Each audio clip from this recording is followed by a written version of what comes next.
Thank you, Tara. Okay, so if you remember yesterday, appropriately enough, we were talking about manly men in Dayton. Yes. Right? Yes. So simultaneously, America's hottest dad was officially crowned. Wait for it.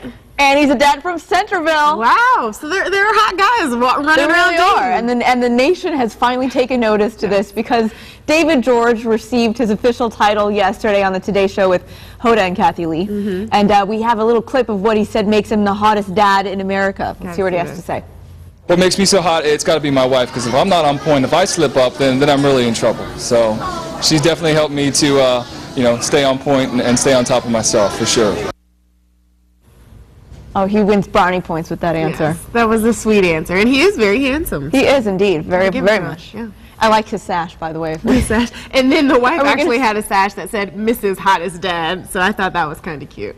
So I wonder if they're we're cute going to little see him couple. walking around, him and his wife with their I sashes. would. If I was named the hottest dad in America, I would have my sash You would on. flaunt it proud. What if you were Mrs. Hottest Dad? in That's America? even, like, yeah. That's be even jealous more- of that's me a more because proud I'm Mrs. moment for you? Hottest Dad, yeah. All right. I'd be pretty proud. Well, then maybe one day you'll be able to sport that Yes. sash. By the way, David George will be here on set with us next week. gonna be very So we're exciting. going to get the one-on-one scoop from him directly as Yeah, to find out how how this exciting the whirlwind experience has been. He was in has New been. York for this, so that'll be a fun one to get in touch Can't with. wait for that one. Now, today is World Blood Donor Day. Very important. Countries across Yeah. the globe are simultaneously encouraging people to go out and donate blood.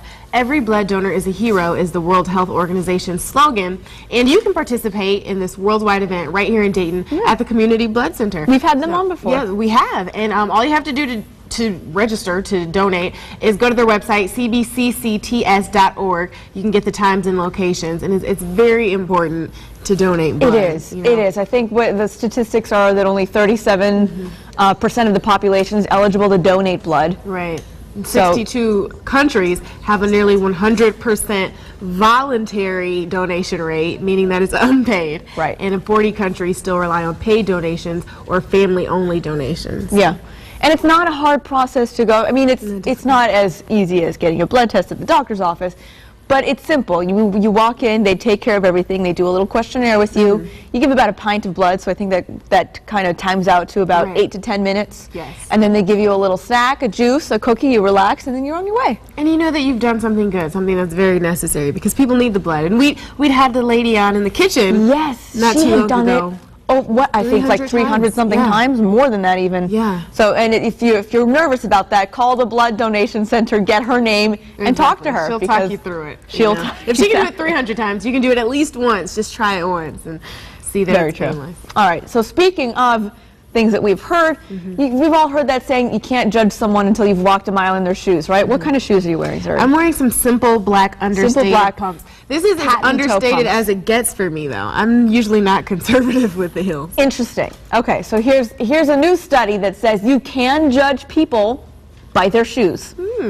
Interesting, right? Very So according to the study at the University of Kansas, the study says women's shoes can give away personality traits before you even meet them. So you can kind of Yeah. determine what kind of person they are just by looking at their shoes. sense. And you can determine that by examining the style, the color, the approximate cost and condition of the footwear. So this is kind of what the study broke it down this way. Extroverted people usually wore flashy shoes.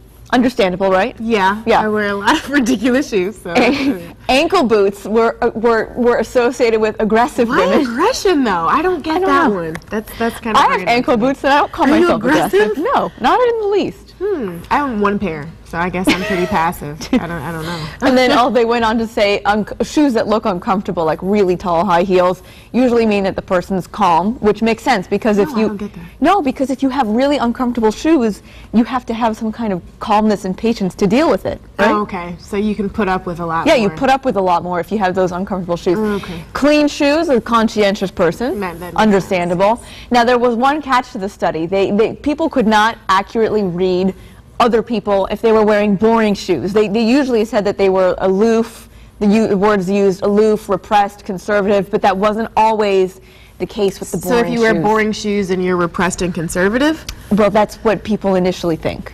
in the I'm study just at least. offended. These shoes aren't particularly exciting, and I don't like to think of myself as repressed. You're not repressed, aloof, or conservative? I don't think anyone who's watched one show can say that I'm repressed. I hope not. But yeah, that's very interesting. There are shoes. Oh, there's our shoes. Yours look really Yeah. cute. So what would I our don't know, deduction but I be see based on because those? they're strappy and they go up to my ankles, so I And wonder then if they there's a would little say that those are flash of aggressive. the animal print, so that's like. See, but if I saw this on somebody else, I'd probably say that they were aggressive. Yeah, they were aggressive. Well, there you go. So you're embracing. what they just Okay, all told you right, about I'll yourself. take it. All right, now ever since New York Mayor Bloomberg's proposal to ban sugary drinks that are over 16 ounces, a national discussion started about the worst food offenders. Now an article from the LA Times has been spreading across the internet, and it's posing the question, is movie theater food a menace to society? I love that title. So we wanted to open that discussion here. So we want to know what your take is on the perils of movie theater food. Like, for example, a large popcorn, which I am guilty of ordering very often, can go up to 1,200 calories and 57 grams of That saturated is fat. a shocking number. That's crazy. That even I will admit, that's a bit much. But worse foods are out there, you know, so I think it's all about moderation, and instead of the large, get the small. I think it's definitely a slippery slope. It's touchy when you start to tell people what they can or can't eat. I think that's Oh, you're pushing talking it. about the law that, Yeah, that the Bloomberg, law yeah, that so, he's recommending. sure. I think that it encroaches in people's choice of Right. freedom of choice when you start saying you can't buy the soda. But we've been talking about it for years now. I mean, we are armed with the knowledge to not get these things, to not pick the large popcorn when we go to the movie theaters, and not to eat the giant candy. It's also, you can make the argument that it's so darn expensive at the movie theaters, Yeah. so why would you? That's very true. So, I mean, I think it's just a matter of choice. All we can do is inform people, and then you're free to make your own decisions. So. Well, I wonder if it would help people if just voluntarily the movie theaters said, Took not that that away. they would voluntarily They would do that not because it voluntarily would take make that them away make money on because, it. But you know, if they offered healthier things, maybe. Healthy salads at But the would movie people get it? theaters, No. No, they would not. Natalie. Well, sound I off on your opinion on this on our Facebook and Twitter pages because we Yes. want to know Talk to what us. you guys think. Yeah. All right, but still to come on Living Dayton, Sir